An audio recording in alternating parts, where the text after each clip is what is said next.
Praise the Lord. கர்த்தருடைய நாம் இந்த காலவேளையில் மகிமைப்படுவதாக நாம் இணைந்து ஆண்டவரை நோக்கி பார்க்க இந்த காலை கிருபையாய் தேவன் தந்ததுக்காய் நன்றி செலுத்திய நாளிலும் ஏசாயா தீர்க்கதரிசியின் புஸ்தகம் 43ஆம் அதிகாரம் அதனுடைய 19வது வசனத்தின் முதல் பகுதி வாசிக்கிறேன். இதோ நான் புதிய காரியத்தை செய்கிறேன், அது இப்பொழுதே தோன்றும். நீங்கள் அதை அறியீர்களா? நான் புதிய காரியத்தை செய்கிறேன், அது இப்பொழுதே தோன்றும். இந்த வார்த்தை சொல்லியே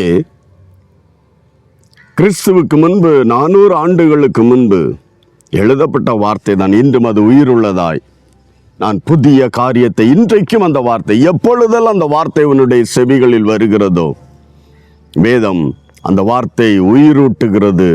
ஆமேன்.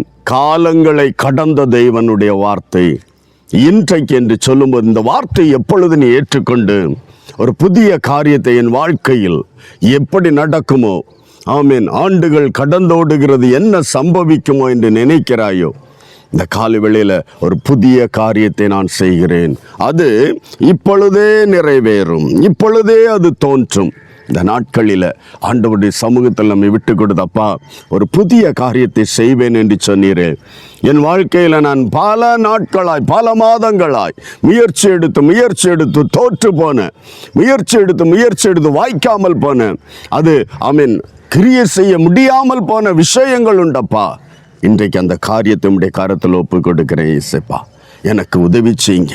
ஒரு புதிய காரியத்தை என் வாழ்வில், ஒரு புதிய காரியத்தை என் தொழிலில், ஒரு புதிய காரியத்தை என் குடும்ப வாழ்க்கையில், ஒரு புதிய காரியத்தை என் வேலையில், என் ஊழியத்தில், என் எதிர்காலத்தில் என் ஆண்டவர் செய்து தருவீராக, திறந்து தருவீராக. அது இப்பொழுதே தோன்றும் என்று சொன்னீரே. அந்த வார்த்தையின் வல்லமை என் வாழ்க்கையை மாற்றட்டும் ஆண்டவரே என்று தேவனை நோக்கி பார், தேவனை நோக்கி கூப்பிடு. இன்றே அந்த புதிய காரியமாய் உன் வாழ்வில் மாற்றம் எடுக்க முடியும். அது இன்றைக்காக அந்த வார்த்தையை கர்த்தர் உன் வாழ்வில் மாற்றி அமைக்க வல்லமை உள்ள தேவன். இந்த கால வேளையில் ஆண்டவரை நோக்கி பார்க்கலாம். ஒரு புதிய காரியத்தை செய்வேன், அது இன்றைக்கு இப்பொழுது அது தோன்றும் என்றால் அதை விசுவாசிப்போம். அந்த வார்த்தை வானமும் பூமியும் மாறிப்பானாலும் கர்த்தருடைய வார்த்தையின் ஒரு உறுப்பு கூட போகாது. அல்லேலூயா. இந்த நாளில் புதிய காரியத்தை செய்கிற எங்கள் தேவன் என் வாழ்க்கையில் ஒரு அற்புதம் செய்வீராக, ஒரு அதிசயம் செய்வீராக. உம்மை நோக்கி பார்க்கிறேன் தகப்பனே என்று ஆண்டவரை நோக்கி பார்க்கலாம். தேவ சமூக நம்மோடு இருப்பதாக. ஆண்டவர் நம்மை வழி நடத்துவார், கைவிட மாட்டேன். அந்த காலையில் ஆண்டவருடைய கரத்தில் ஒப்பு கொடுப்போமா? புதிய காரியத்தை செய்கிற தேவனுடைய கரங்களில் அதை விசுவாசித்து எதிர்பார்த்து ஒப்பு கொடுத்து செபிக்கலாம். ஒரு நிமிடம் செபிப்போம். அன்பு தகப்பனே, இயேசுவின் நாமத்தில் ஒரு புதிய காரியத்தை செய்கிறார், இப்பொழுதே தோன்றும் என்று சொன்னீரே.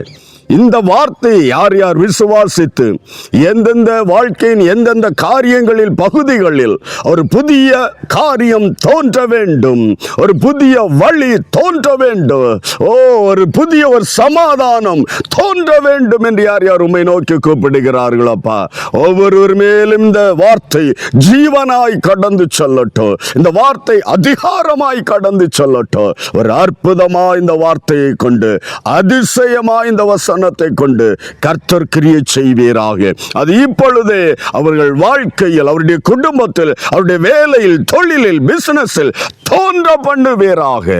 அற்புதங்களை எதிர்பார்க்கிறோம். செய்யப்படுறதுக்காய் நன்றி இயேசுவின் நாமத்தில் பிதாவே. ஆமேன், ஆமேன். ஒரு புதிய காரியத்தை உன் வாழ்வில் செய்கிறார், இப்பொழுதே தோன்றும். God bless you. Praise the Lord.